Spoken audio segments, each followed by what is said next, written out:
Hi hello மக்களே, welcome back to our channel. இன்றைக்கி நம்ம வீடியோவில் என்ன பார்க்க போனோம்னா சுவையான உருண்டை குழம்பு. அதுக்கு புளியை ஒரு கிண்ணத்தில் ஊற வைக்கணும். ஊற வச்சு நல்லா பிசைஞ்சுக்கோங்க. அதுக்கப்புறமேட்டுக்கு அதுக்குள்ளே நம்ம கடலைப்பருப்பை 2 மணி நேரம் ஊற வச்சுருக்கோம். அதை எடுத்து மிக்சியில் போட்டு அது கூட ஒரு 10 பல் பூண்டு, கொஞ்சோண்டு சோம்பு போட்டு பல்ஸ் மோடில் கொரன்னு வச்சுக்கோங்க, தண்ணி ஊற்றாமல். அதை நல்லா எடுத்து ஒரு கிண்ணத்தில் போட்டுக்கோங்க. அது கூட கருவேப்பிலை, கொத்தமல்லி,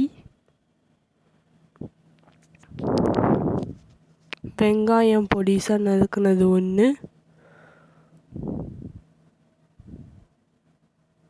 எல்லாத்தையும் போட்டு நல்லா மிக்ஸ் பண்ணிக்கோங்க. உப்பு கொஞ்சோண்டு போட்டுக்கோங்க, உங்களுக்கு தேவையான அளவு உப்பு போட்டு மிக்ஸ் பண்ணிக்கோங்க. நல்லா மிக்ஸ் பண்ணிட்ட பிறகு உருண்டையாக பிடிச்சிக்கலாம். அதை எல்லாத்தையும் ஒரே அளவு உருண்டையாக பிடிச்சிக்கோங்க. உருண்டை பிடிச்சி பிளேட்டில் வச்சுக்கோங்க.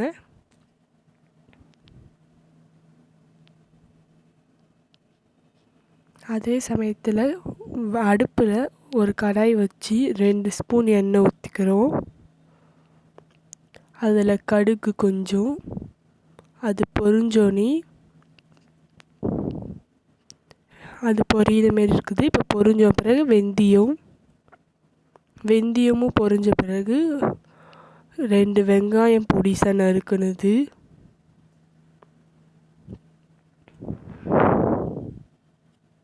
அது கூட ஒரு தக்காளி, இதெல்லாம் போட்டு நல்லா வதக்கிக்கோங்க. அந்த பச்சை வாசனை போன அளவுக்கு வதக்கிக்கோங்க. அப்புறம் 3 ஸ்பூன் மிளகாத்தூள்.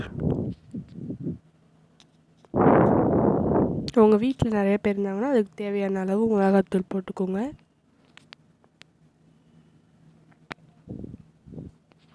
அப்புறம் 1/4 டீஸ்பூன் மஞ்சத்தூள், உப்பு தேவையான அளவு போட்டு எல்லாத்தையும் மிக்ஸ் பண்ணிக்கோங்க. மிக்ஸ் பண்ணிட்டேன். அப்புறம் புளி தண்ணி நம்ம கரைச்சி வச்சுருந்தோம்னா அதை ஊற்றிக்கலாம். ஊற்றிட்டு மறுபடியும் அந்த புளியிலே நல்லா கரைச்சி மறுபடியும் இன்னும் கொஞ்சம் தண்ணி ஊற்றி அந்த தண்ணியை ஊற்றிக்கோங்க. புளி போடாமல் வெறும் தண்ணி மட்டும் ஊற்றுங்க. நல்லா ஊற்றிட்ட பிறகு நல்லா ஒரு வாட்டி கிண்டிக்கோங்க. கிண்டிட்டு கருவேப்பிலை, கொத்தமல்லி கொஞ்சோண்டு போட்டுக்கோங்க. அதே சமயத்தில் நம்ம தேங்காவை பொட்டுக்கடலை கொஞ்சம் போட்டு நல்லா அரைச்சிக்கோங்க. தேவையான அளவு தண்ணி ஊற்றி அரைச்சிக்கோங்க, நல்லா தண்ணியாக.